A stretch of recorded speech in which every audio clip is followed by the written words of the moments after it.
What's up, Fender Benders? And today I'm starting something new. Which LEGO set is the better investment? Both $30, both Mandalorian, but which one is going to be more worth your money for later down the line if you want to sell it?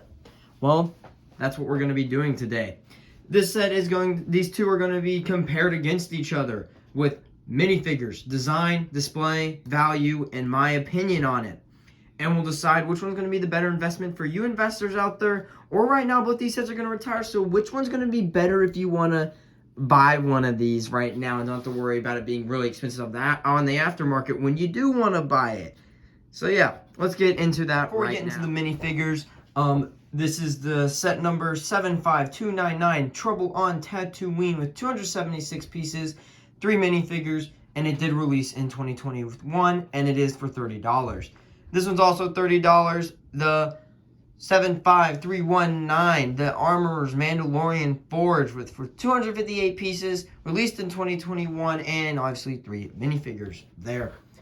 Okay, into the minifigures right now. We get Baby Yoda, a Tusken Raider, and the Mandalorian in this set, and we get Paz Vizsla, the Armorer, and the Mandalorian in this set. We're just going to go off right back in the similar minifigures. The Mandalorians are exactly the same, except this one has a jetpack and this one has a cape. I'll show you. They have the same weapons, same armor, same detailing, same design in general. So those two minifigures are not really going to gain you the value here. You got them the same unless you want a jetpack Mando. That's the only difference. The Armor and Paz Vizsla are exclusive to this set. No other set. That's going to jump your value up right quick. Paz Vizsla and Armor are both good minifigures. Baby Yoda is in like 5-7 other sets. He is not exclusive. The Tusken Raider is the most exclusive minifigure out of these 3, and he's still in other sets. He's about in a few other sets. I have another set with him in it, and that's Obi-Wan's hut.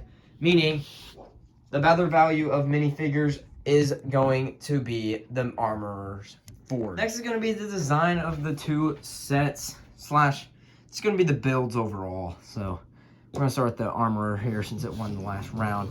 This set is going to be pretty nice. I mean, I have my review out. I should have my review out of this set. If I have not yet, then I am slacking because I've had this set for quite some months now. But anyway, I'm just going to go over the generalness of this. You can detach these two things, have a little separate play. You have some seating for the Mando and the Armorer, and for Paz Vizsla. You have a little thing to hold your Beskar ingots. You can move this around, get some nice stickering, a little nice play. You get a little side of the armory. You can take down this piece of the walling. You get a sticker in there, and then this will add the value to it, in my opinion. In here, you get a little silver pistol. Was there not like that? That's definite value. I definitely like 5 more cents of value, but it's definitely a little bit adding, as we don't get a lot of silver guns in the game. Not in the game. What am I talking about, bro? Legos. You get a little hologram, and you get a little unmarked helmet. Those are definitely adding value. These stickers are not really common, so those will add value. Get a little press. There's another sticker there, so those 2 stickers are going to be a little bit rare. They're not really anything else. The backside's bland. But yeah, that's kind of like just the general overview. It's definitely a nice little set, but nicely well designed, nice play features. You can definitely have some fun with that for a kid. Trouble on Tatooine, we're going to start with the speeder. This is going to have an amazing design of the speeder. By far, in my opinion, just having the speeder puts that to shame. I like this speeder a whole lot more than the Mandalorian Forge. I mean, it's a nice set. Don't get me wrong, but the speeder is amazing. I love this speeder. Nice little play. You can put Baby Yoda right there, or Grogu. You can put Grogu right there. You have some clips for Mando. Mando right there. Mando can sit in it, hold the handles, all that jazz. You also get, the first time ever, a Tusken Raider tent. It can open up. You can have a little fire thing. You can take apart the fire thing.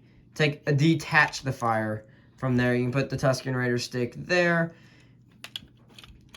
It's well designed for a Tusken Raider tent. I do like it. It's very aesthetically pleasing. And is it falling apart again? Yes, it is. Oh, yikes. It does fall apart easily with like a lot of handling. How I am handling it, though, is literally abnormal. So don't quote that.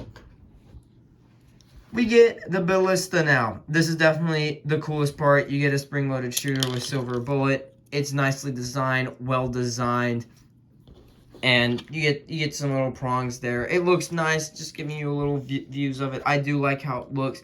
And overall, I'm just gonna say I like the Trouble on Tatooine build more than the Mandos. So that one's gonna get a little check for me. And let's go on display. It won't take too long since I just showed you the literal sets.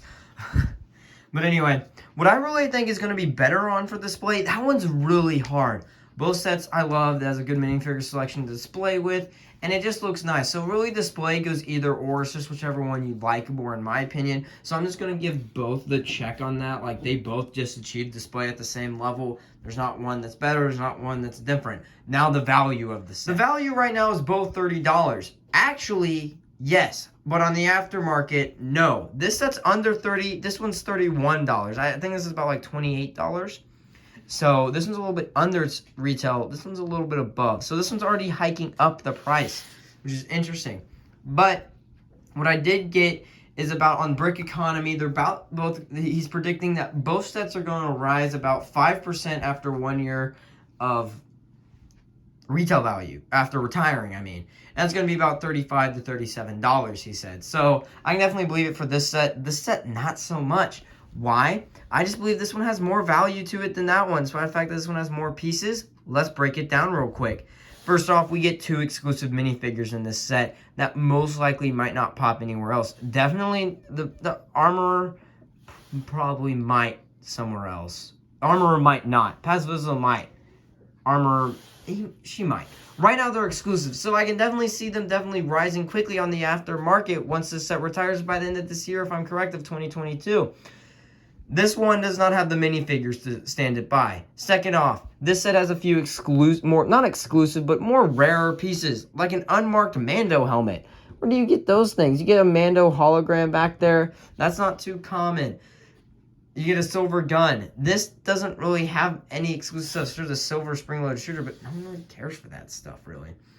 So yeah, the speeder looks nice. All I'm going to say is I believe this set is going to have more value overall than this set. Let's go to my opinion now.